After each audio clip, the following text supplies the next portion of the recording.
Image caption: People may have been asleep when mudslides occurred. More than 300 people have been killed in mudslides and flooding near Sierra Leone's capital, Freetown. A hillside in the Regent area collapsed early on Monday following heavy rains, leaving many houses covered in mud. A BBC reporter at the scene said many people may have been asleep when the mudslide occurred. The number of casualties is expected to rise. Locals were reportedly trying to recover bodies from the rubble and mud with the bare hands. The worst hit area is thought to be the Regent district on the outskirts of Freetown, where dozens of houses were submerged when the hillside collapsed at about 0600 GMT.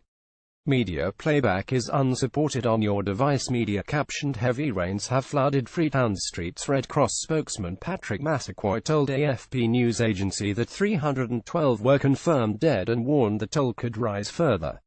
Another spokesman for the Red Cross, Abu Bakr Owali, told the BBC that at least 100 properties had been submerged and that some had collapsed after a section of Sugarloaf Mountain came down. Image copyright Getty Images. Image caption: People in Regent were wading through streets waist-deep in muddy water. A Sierra Leonean disaster management official, Candy Rogers, said that over 2,000 people are homeless as a result of the mudslide in the Regent area, AFP reports. Mr. Rogers said a huge humanitarian effort will be required to deal with the aftermath of the flooding. At the scene, search for loved ones by Umaru Fofana. BBC Africa. People are wailing uncontrollably. One woman told me she had lost more than 11 members of her family in the disaster, while another man said he had lost his wife, mother-in-law and children. Hundreds of people are still coming to the area to look for the loved ones. Some of them told me they have not been able to find them.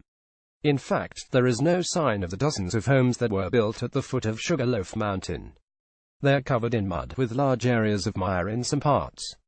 It looks strong, but it is flaky. The concern is that if people walk there, they risk sinking in the mud. Media playback is unsupported on your device. Media caption: BBC Weather's Thomas Schaefer-Nacker explains why Sierra Leone has been hit with torrential rain and mudslides. Images posted on Twitter show people wading through streets waist-deep in muddy water following the downpour in and around Freetown. Flooding is not unusual in Sierra Leone, where unsafe housing in makeshift settlements can be swept away by heavy rains. The rains often hit areas in and around Freetown, an overcrowded coastal city of more than 1 million people.